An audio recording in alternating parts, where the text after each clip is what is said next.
واجعله لنا هجتين يا رب العالمين.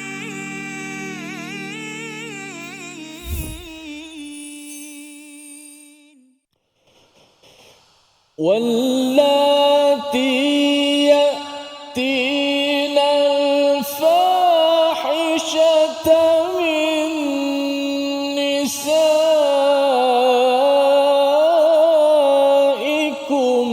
فاستشهدوا عليهن أربعة منكم. صدق الله. Assalamualaikum warahmatullahi wabarakatuh. Alhamdulillah wassalatu wassalamu ala Rasulillah wa ala alihi wa man wala syada la ilaha illallah syadana Muhammadan abduhu wa rasuluh. Allahumma salli ala sayidina Muhammad wa ala alihi wa sahbihi ajma'in. Amma ba'du. Apa khabar tuan-tuan dan puan yang dirahmati Allah sekalian? Kita bertemu dalam My Quran Time, Quran Salat Infaq, sama-sama untuk kita menghargai kepada surah An-Nisa pada hari ini. Kita akan mendalami dua ayat daripada ayat yang ke-15 dan 16 dan insya-Allah kita akan baca bersama Al-Fadil Ustaz Tirmizi Ali. Khabar Ustaz? Baik, alhamdulillah. Safa apa khabar? Sihat alhamdulillah. Saat ini kita sudah berganjak kepada halaman yang ke-80 pada hari ini, ya, dan surah An-Nisa ni berbeza sikit. Kalau pengalaman Ustaz mengajar bacaan surah An-Nisa ni mungkin satu dua perhatian yang perlu diberikan. Pengalaman Ustaz? Bila surah Al-Baqarah rasa mudah, sebab ayat tu biasa dibaca, familiar. Masuk Ali Imran okey lagi. Bila masuk An-Nisa aja, dia punya cabaran bermula dah. Kalau untuk orang hafal Quran, bermula cabaran dia. Sekali dia berhenti dengan ma'iwat, tak berhenti dengan panjang-panjang, tak dibuai dah. Ali mu'minun. Tak ada dah. Alima, Hakima, lagi-lagi lah tempat-tempat yang walad, kan, berhenti-berhenti yang kita kata yang mengejut begitu. Betul. Memerlukan kepada fokus yang lebih. Lebih, ya. Belum lagi bercakap tentang lahunna, ya, lakunna, apa semua tu kan, ya. Jadi sebagai perhatian, dan kita mohon Allah bekalkan kita ilmu hikmah dalam mendalami bacaan Quran kita pada hari ini. Kita berdoa dengan subhanakala ilmalana illa ma 'allamtana innaka antal alimul hakim rabbi zidni ilma. Kita saksikan apakah ringkasan bagi dua ayat pada hari ini. Iaitu pada ayat yang ke-15 kita memerhati kepada penetapan hukum perbuatan keji bagi wanita muhsan dan ghaira muhsan. Apa maksud muhsan dan ghaira muhsan? Kita perhatikan sebentar lagi. Kemudian ayat yang ke-16 memberi hukuman sesuai dengan ketetapan Allah Subhanahu wa taala. Mari sama-sama kita membaca dua ayat ini pada halaman 80 dipimpin Al-Fadil Ustaz Tirmizi. Baik, alhamdulillah, terima kasih Fadil Ustaz Tuan Fazrul, penonton-penonton, sahabat-sahabat yang dikasihi. Alhamdulillah, syukur banyak-banyak kita pada Allah Subhanahu Wa Taala. Kita pada hari ini dua ayat lagi yang akan sama-sama kita baca, kita dengar dan hayati akan makna-makna yang terkandung dalam ayat ini untuk sama-sama kita jadikan panduan dalam kehidupan kita untuk kita melakukan amal soleh, kita meninggalkan perkara-perkara yang salah, yang haram, yang syubhat dan sebagainya, yang menjadikan kita hidup atas dunia dengan penuh ketenangan dan keyakinan bahawa kita akan bertemu Allah Subhanahu Wa Taala, dan moga-moga Allah Taala ampunkan salah silap kita yang sebelum ini dan Allah berikan sinar kepada kehidupan kita, insya-Allah. Baik, kita nak baca dua ayat hari ini, ayat 15 dan 16. Penonton-penonton di rumah dah pun bersedia? Alhamdulillah. Di studio kita semua dah bersedia? Sudah. Alhamdulillah. Jom sama-sama kita hayati bacaan daripada surah An-Nisa ayat yang ke-15 dan juga 16. A'udzubillahi minasyaitanir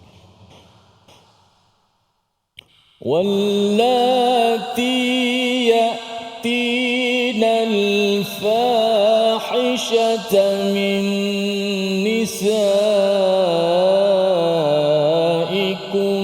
fastashhidu alaihinna arba'atan minkum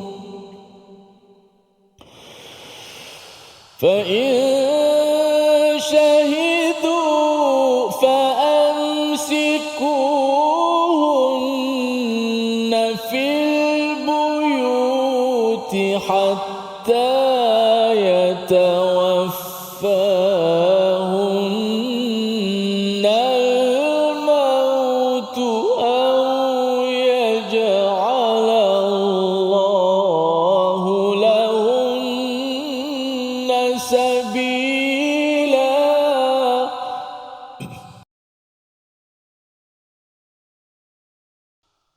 واللذان يأتيانها منكم فآذوهما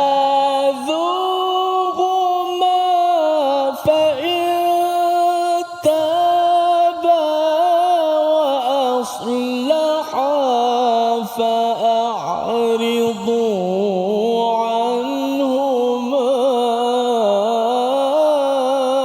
إن الله كان توابا رحيما. صدق الله.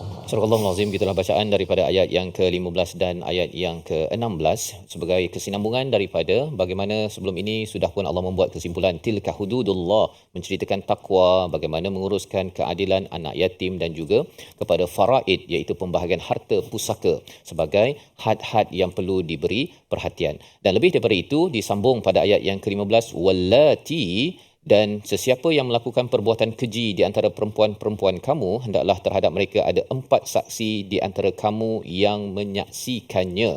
Apabila mereka telah memberi kesaksian, maka kurunglah mereka perempuan itu di dalam rumah sehingga mereka menemui ajalnya atau sampai Allah memberi jalan yang lain kepadanya.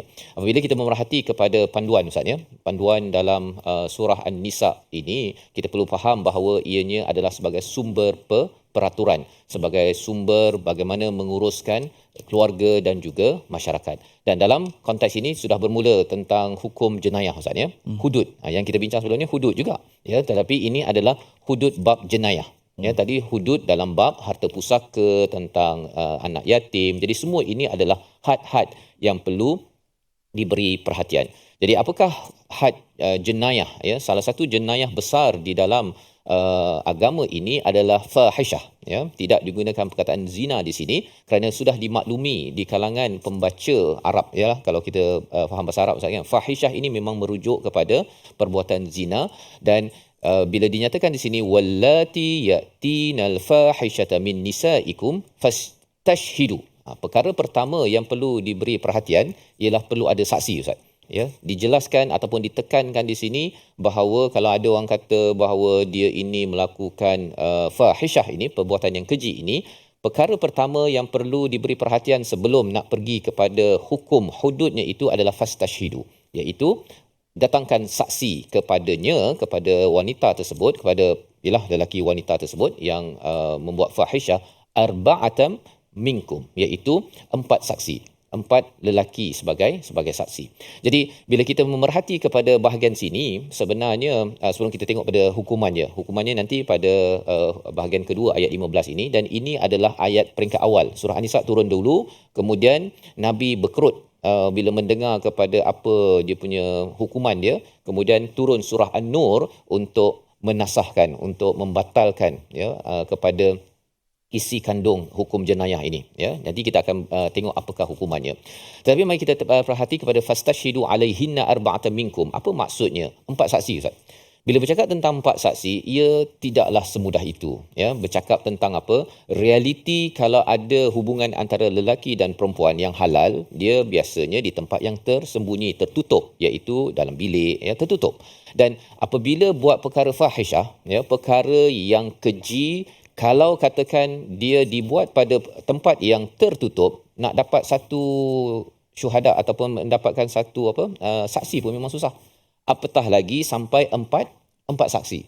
Jadi di sini kita belajar sesuatu bahawa sebenarnya kalau sampai ada 4 saksi boleh memerhati ataupun menyaksikan perkara tersebut, rekod tak main. Dia mesti syahadah ini mestilah berdasarkan kepada mata kasar ya. Tak boleh pula dia rekod kemudian dia sebarkan. Itu sebenarnya bukan kaedah yang dibenarkan. Baik.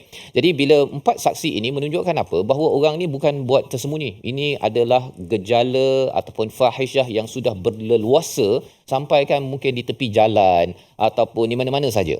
Ya. Dan sudah tentunya kalau ini berlaku, ini adalah kebejatan sosial yang melampau.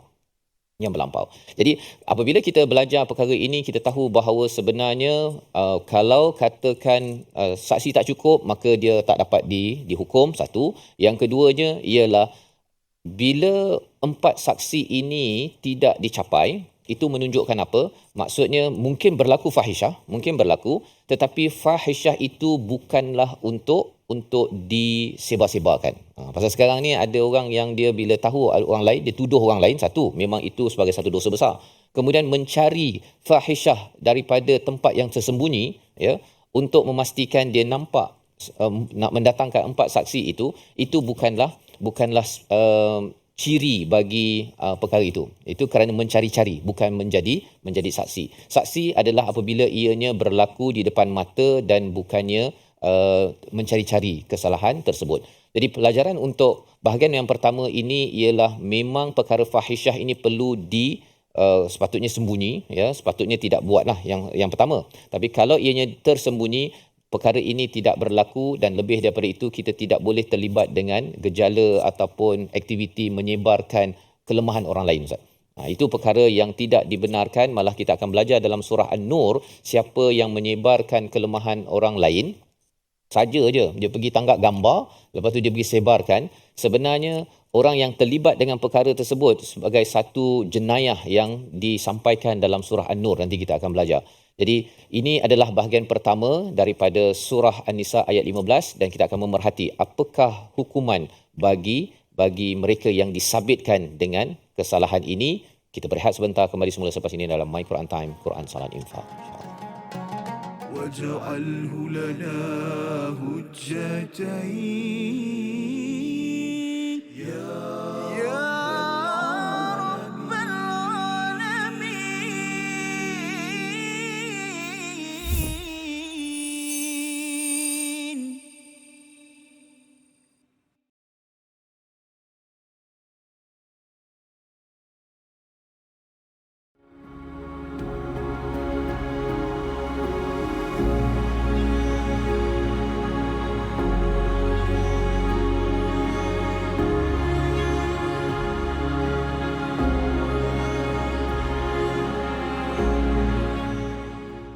Al-Quran. Pelajari dan dalami kesempurnaan bacaan mengikut hukumnya. Fahami dan hayati maksudnya. Amalkan dan jadikannya sebagai panduan kehidupan. Bukan hanya kita belajar tadabbur, bahkan kita akan belajar tajwid secara mendalam dan ada segmen hafazan. Saksikan episod baharu My Quran Time 2.0 setiap hari 12.30 hari di TV9 juga di saluran Astro 149.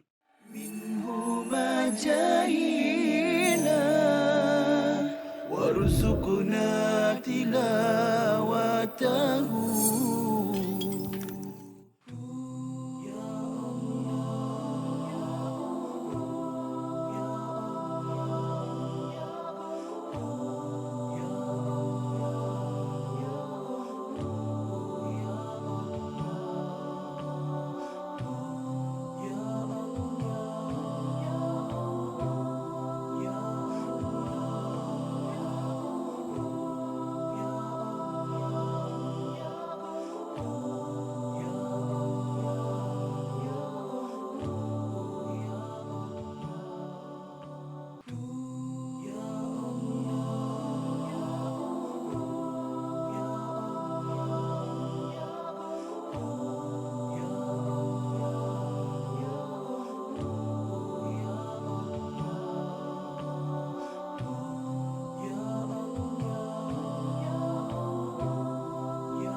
واجعله لنا هجتين يا رب العالمين.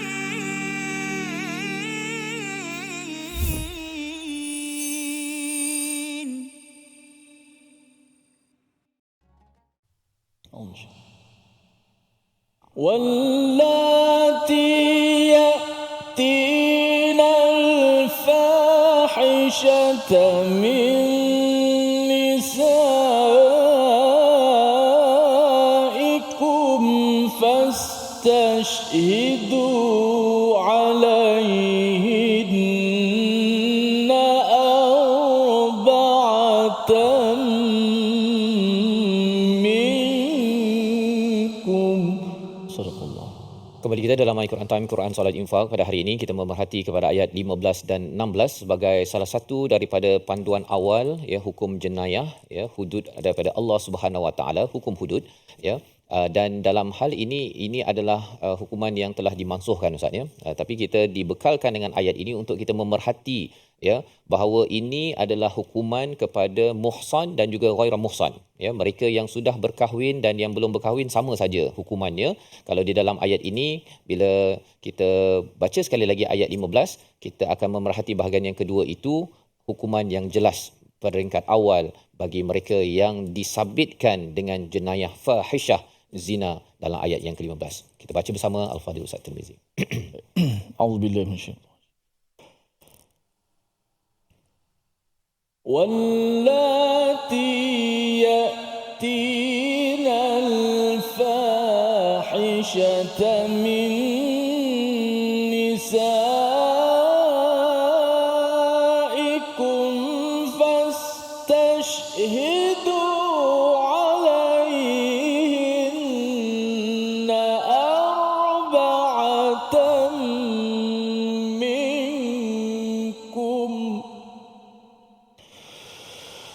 فإن شهدوا فأمسكوهن في البيوت حتى يتوفاهن الموت أو يجعل الله لهن سبيلا. صدق الله. Surah Al-Azim, fa in syahidu fa amsikuhunna, dan jika telah memberikan kesaksian, maksudnya 4 saksi Ustaz ya, sudah pun disabitkan, maka apakah hukuman peringkat awal bagi wanita? Mengapa dia highlightkan pada wanita? Dalam konteks ini ialah si wanita tersebut berbuat fahisyah itu dengan sebahagian pendapat ialah menyatakan dengan orang yang bukan Islam Ustaz ya. Kalau kita tengok pada ayat 16, walladzani ya'tiyaniha ya, minkum itu adalah di kalangan kamu, di kalangan orang yang beragama Islam kedua-duanya. Baik.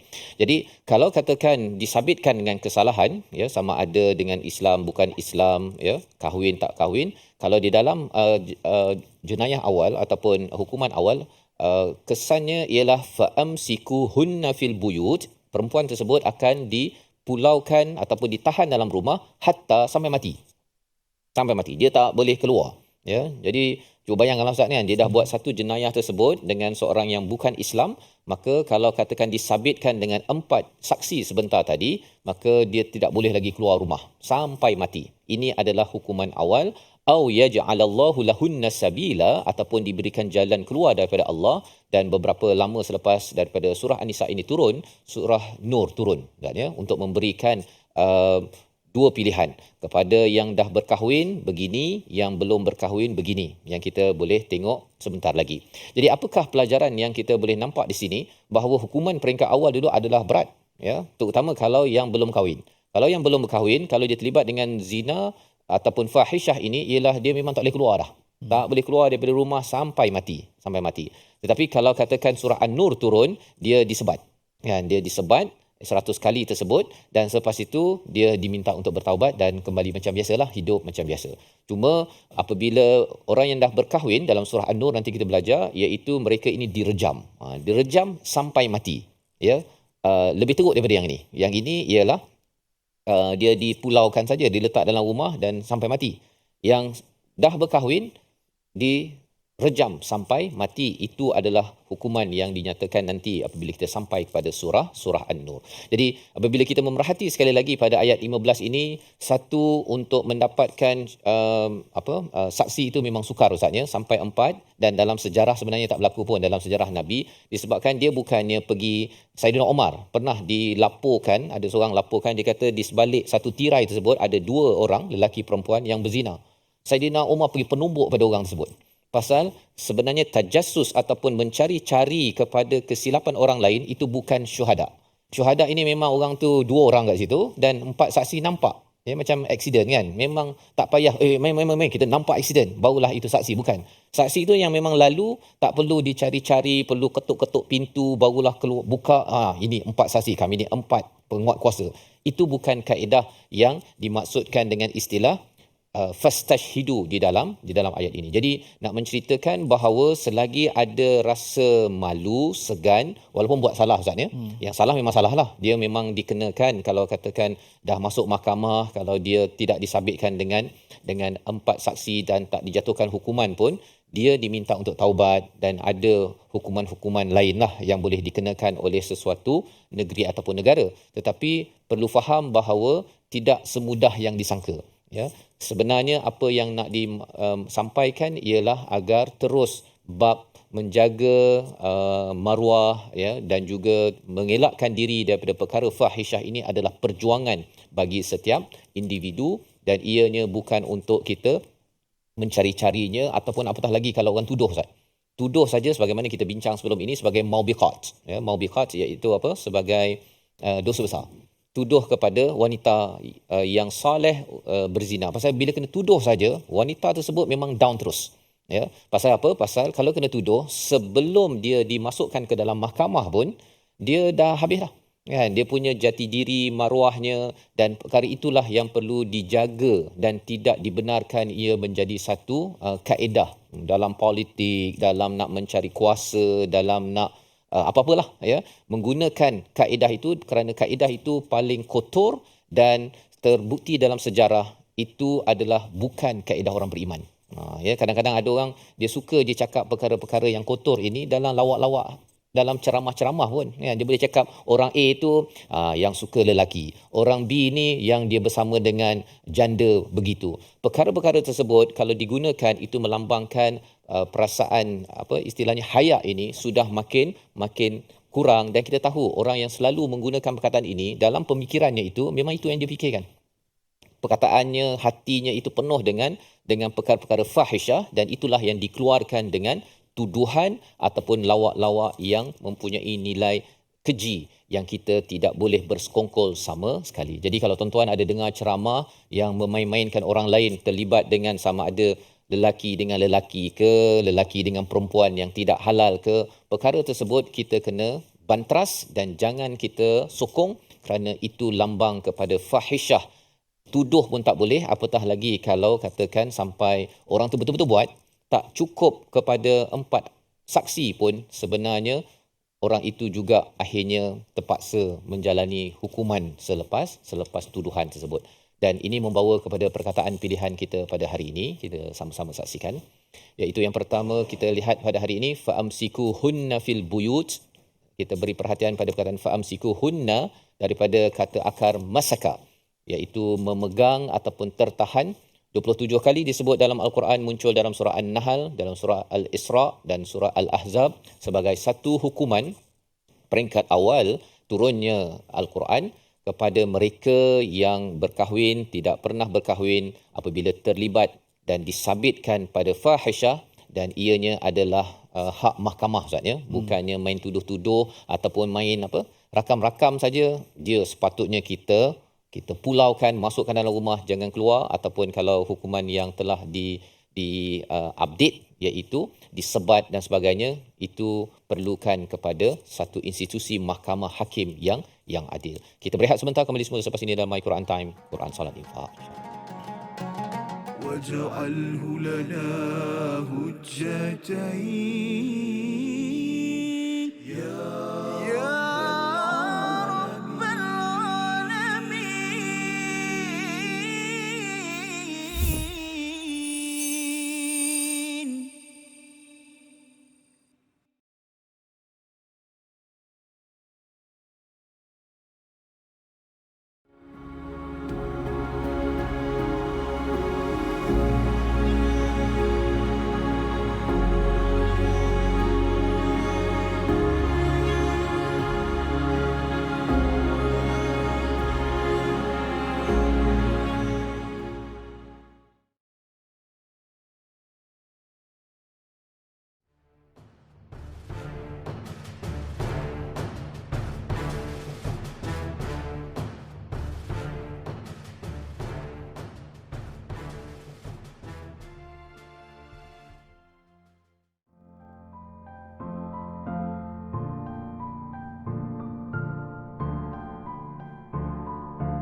جاهينا وارزقنا تلاوته.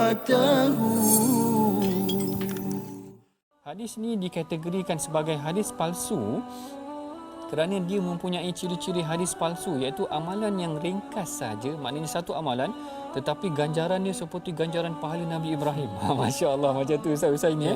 Seakan-akan Ustaz Husaini malam ke-8 solat tarawih dapat pahala Allah. Nabi Ibrahim terus. Yang menariknya doktor, saya pernah ada buku ni. Masya Allah.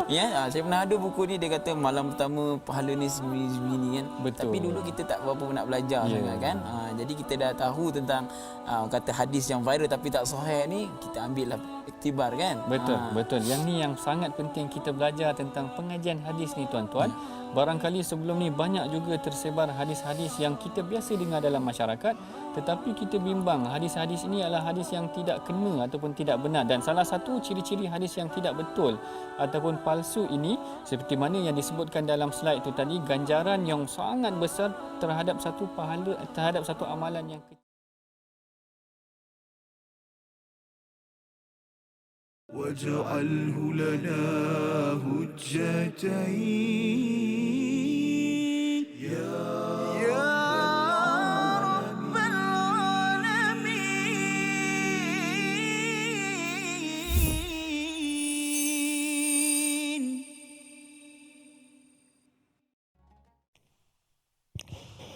قرآن كريم كلام الله واتل جودوا يا عباد الله فاستمعوا يهدينا الله وأنصتوا يرحمنا الله فاستمعوا يهدينا الله وأنصتوا يرحمنا الله فاستمعوا يهدينا الله وأنصتوا يرحمنا الله.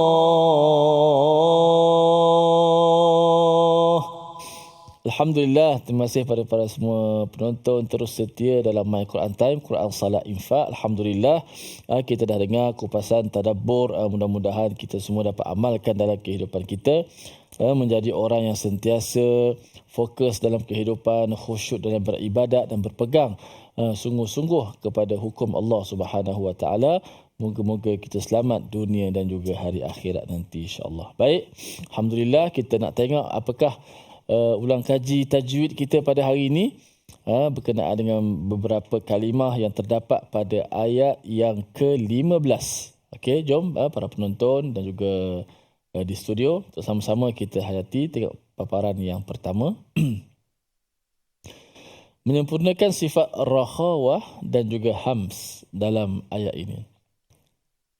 Baik, dalam sifat-sifat huruf Al-Quran, di sana ada terdapat bahagian suara dan bahagian udara.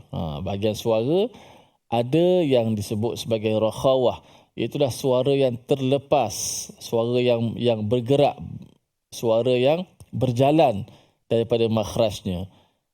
Dan juga disebut sebagai hams, ini berkaitan dengan udara ataupun nafas, angin yang bergerak daripada makhrajnya, dia terlepas.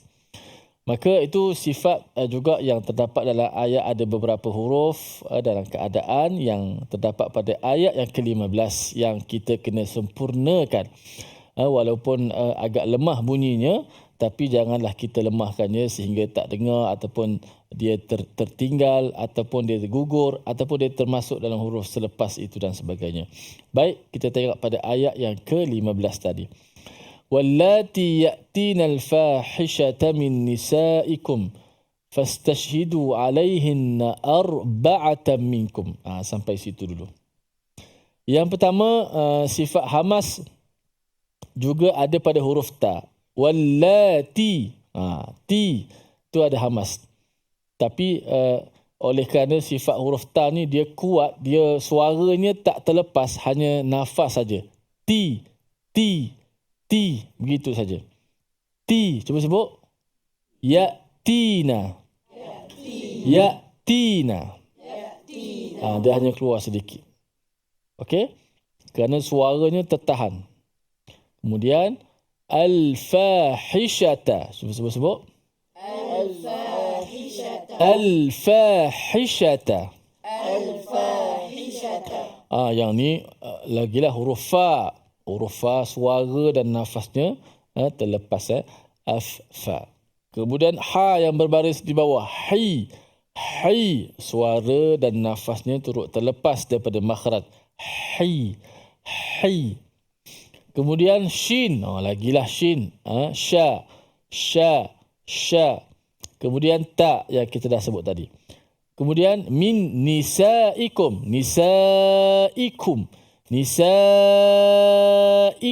Cuba sebut. Nisaikum. Kum. Kakiku.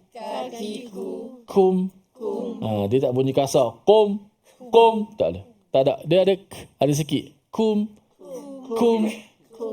Min nisaikum.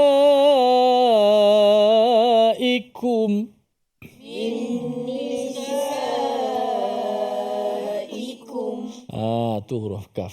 Seni dalam pengambilan huruf kaf itu. Kemudian fastashhidu alaihin. Fastashhidu alaihin.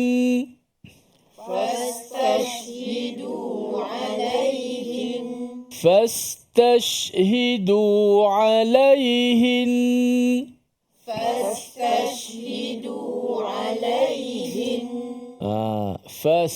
satu. Fa dengan sin. Tash ada juga dua-dua tu. Ta ada sedikit kan. Hamas. Ta. Tash. Lagilah shin. Hi. Ha balik bawah. Hi. Bukan i. Bukan dia. Hi. Fastashhidu alaihin. Fastashhidu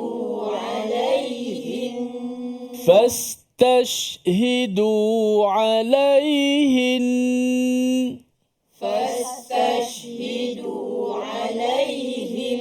Fastashhidu. Banyaknya nafas habis kat situ. Nafas banyak habis kat situ, huruf-huruf yang bersifat berangin ni. Jadi kena kontrol sikit lah. Jangan banyak sangat. Ikut kadar huruf dia. Alaihin sama juga. Ha bagi bawah. Arba'atan minkum. Okey. Wallati ya'tina al-fahishata min nisaikum fastashhidu. 1, 2 mula. Wallati ya'tina al-fahishata min nisaikum fastashhidu alaihin. Wallati ya'tina al-fahishata min nisaikum fastashhidu. Wallati ya'tina al-fahishata min nisaikum fastashhidu. Itu dia huruf-huruf yang ada sifat rakhawah dan juga hamas. Apa dia? Rakhawah ni berkaitan dengan suara. Suara terlepas ke suara tertahan. Rakhawah suara yang terlepas. Fas bunyi suara tu. Tash hi bunyi suara dia. Kemudian hams berkaitan dengan udara. Nafas angin tu. Sama ada sedikit sebanyak bergantung pada huruf tu. Wallati ya'tina al-fahishata min nisaikum fastashhidu. Wallati ya'tina al-fahishata min nisaikum fastashhidu. Fastashhidu. Fastashhidu. Cuba ubah bunyi intonasi. Intonasi ni bukan irama, bukan lagu. Intonasi penekanan suara. Fastashhidu. Fastashhidu. Peranan intonasi sebenarnya sangat penting dalam pembacaan Al-Quran supaya huruf-huruf itu dapat kita bezakan. Dan bila kita bezakan intonasi, huruf itu dapat tertegak, dapat dizahirkan. Lagi-lagi huruf yang bersamaan pada makhraj yang dekat, yang jauh kadang-kadang sukar. Tapi dengan intonasi itu, penekanan suara. Fastashhidu. Fastashhidu. Lagu apa tak kisah, Mok Yong ke lagu apa-apa Ulik Mayang ke, tapi intonasi tu. Kalau kita bercakap ada tekan-tekanan dekat sini, ada kita tekan kat belakang, kat ujung, kat tengah supaya nampak kan. Begitu juga baca Quran. Dipanggil intonasi suara ni an-nabru ataupun disebut. Wallati ya'tina al-fahishata min nisaikum fastashhidu. Wallati ya'tina al-fahishata min nisaikum fastashhidu. فاستشهدوا عليهن أربعة منكم. فاستشهدوا عليهن أربعة منكم. فاستشهدوا عليهن أربعة منكم. فاستشهدوا عليهن أربعة منكم. فإن شهدوا فأمسكوهن في البيوت حتى يتوفاهن الموت. فإن شهدوا فأمسكوهن في البيوت حتى يتوفاهن الموت. حتى يتوفاهن الموت أو يجعل الله لهن سبيلا. حتى يتوفاهن الموت أو يجعل الله لهن سبيلا. حتى يتوفاهن الموت أو يجعل الله لهن سبيلا. حتى يتوفاهن الموت أو يجعل الله لهن سبيلا. واللذان يأتيانها منكم فآذوهما. واللذان يأتيانها منكم فآذوهما. فإن تابا وأصلحا فأعرضوا عنهما. فإن تابا وأصلحا فأعرضوا عنهما. إن الله كان توابا رحيما. إن الله كان توابا رحيما. Begitulah ayat-ayat yang terdapat dalam dua ayat ini untuk sama-sama kita amalkan dari sudut pembacaannya. Berehat seketika, jangan ke mana-mana, kembali selepas ini dalam My Quran Time. واجعله لنا هجتين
وارزقنا تلاوته.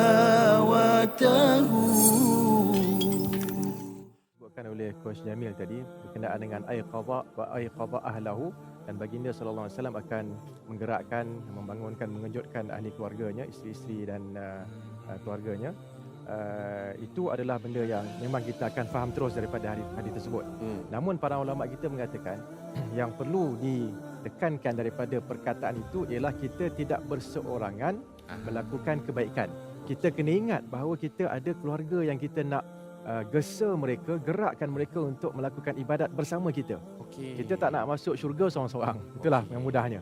Jadi kalau kita ada kawan, kalau kita tak ada keluarga, mungkin kita sedang belajar ke apa, kita ada kawan-kawan yang tidur, kejutkan dia. Kejutkan dia bangun. Apatah lagi mungkin dia ada program pagi itu, program iftar dan sebagainya, sebagai AJK kan dan sebagainya. Dia keletihan. Balik dah sembahyang tarawih, dia tidur, kita cuba gerakkan dia, at least dia bangun, sekurang-kurangnya dia bangun dan dia membacalah sedikit zikir-zikir yang mudah dibaca dan pahalanya besar. واجعله لنا هجتين يا رب العالمين.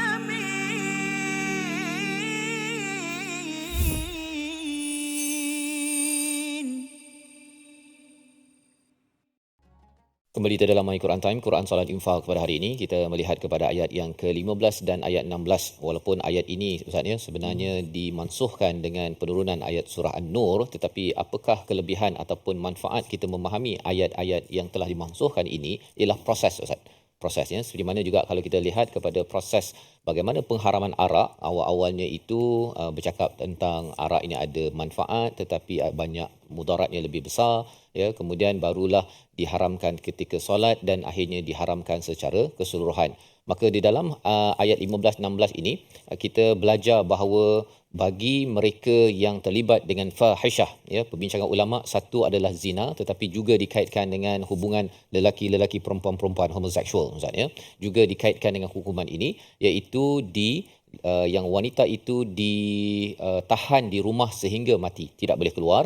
Dan ayat 16 dikaitkan dengan apakah hukuman bagi yang si lelaki. Ada yang kata bahawa ayat 16 ini juga untuk si wanita dan lelaki kalau katakan yang berinteraksi itu kedua-duanya minkum, di kalangan orang Islam itu sendiri.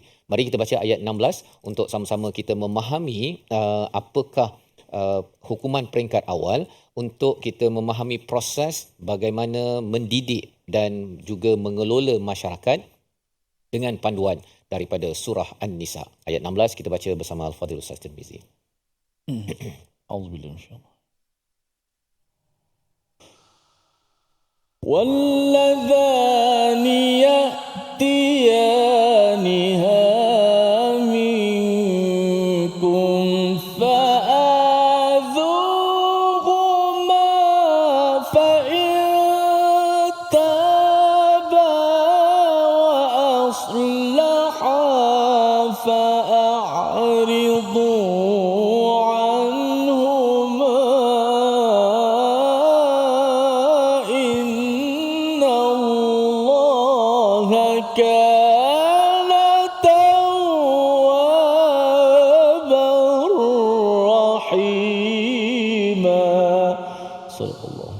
Surah Al-Azim. Dan terhadap dua orang yang melakukan perbuatan keji di antara kamu, maka berilah hukuman kepada keduanya, iaitu dengan adha, ya, disakiti. Dan dalam hadis Nabi, dalam pendapat daripada Ibnu Abbas, dicela dengan mulut dan dipukul dengan selipar.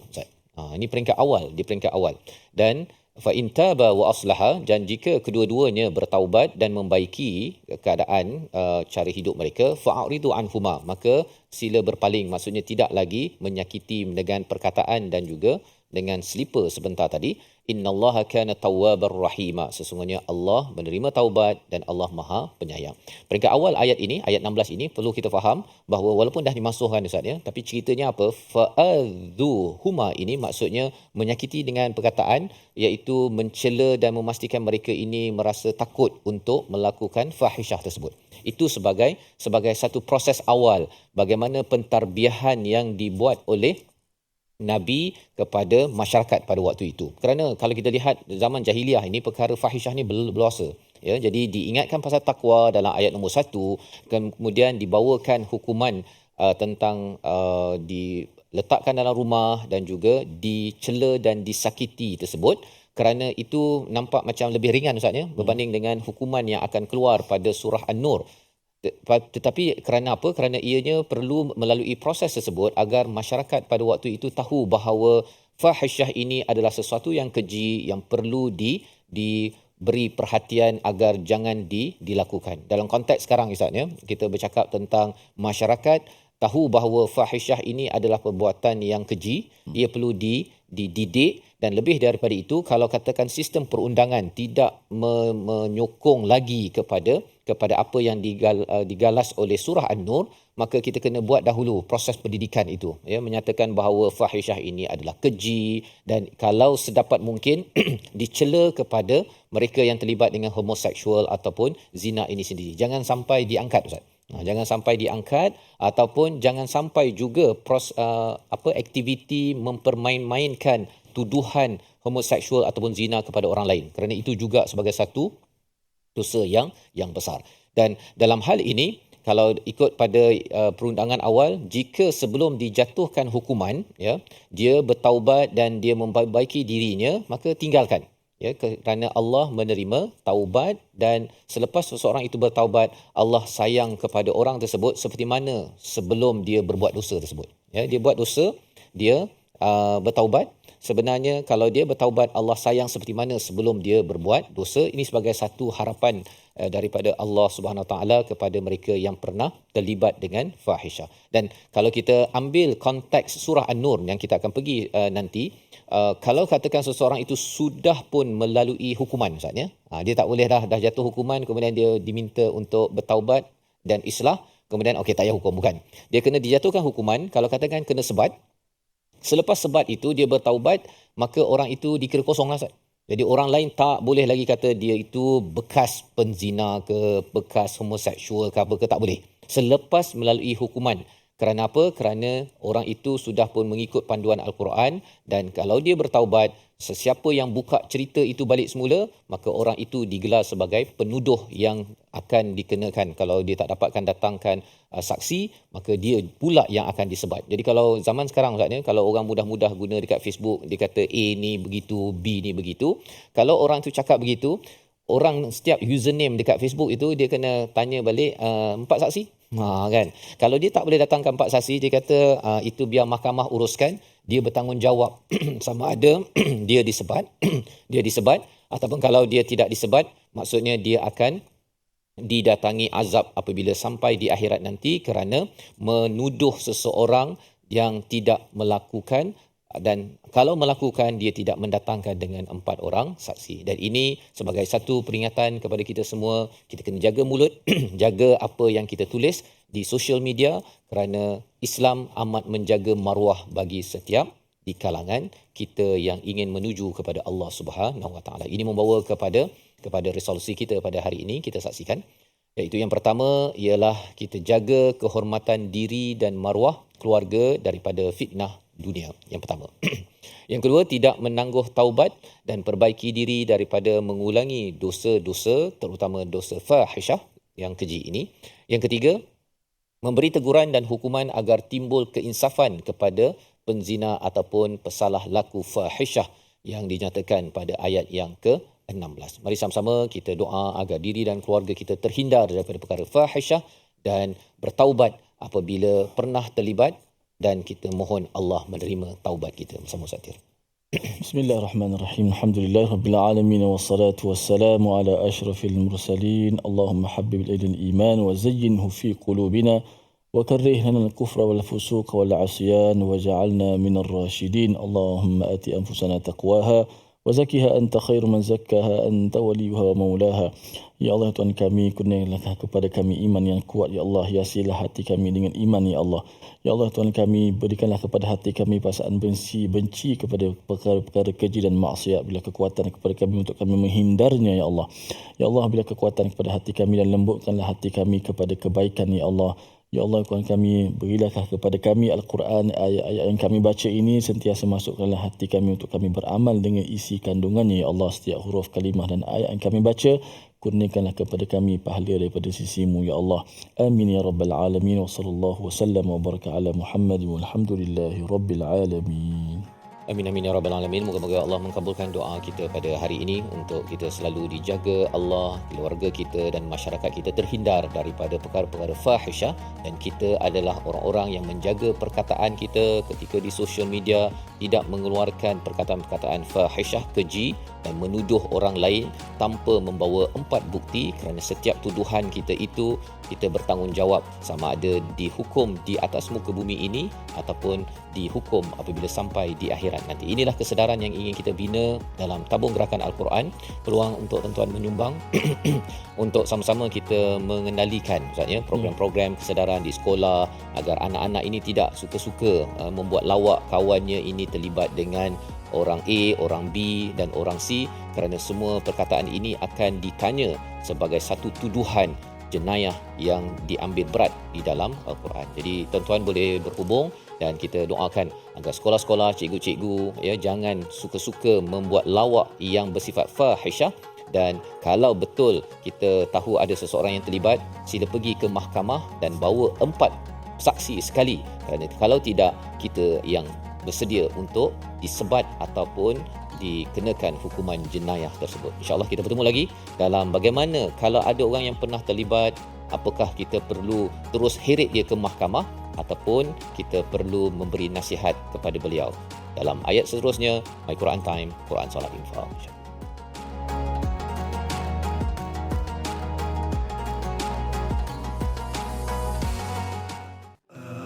آناء الليل وأطراف النهار واجعله لنا هجتين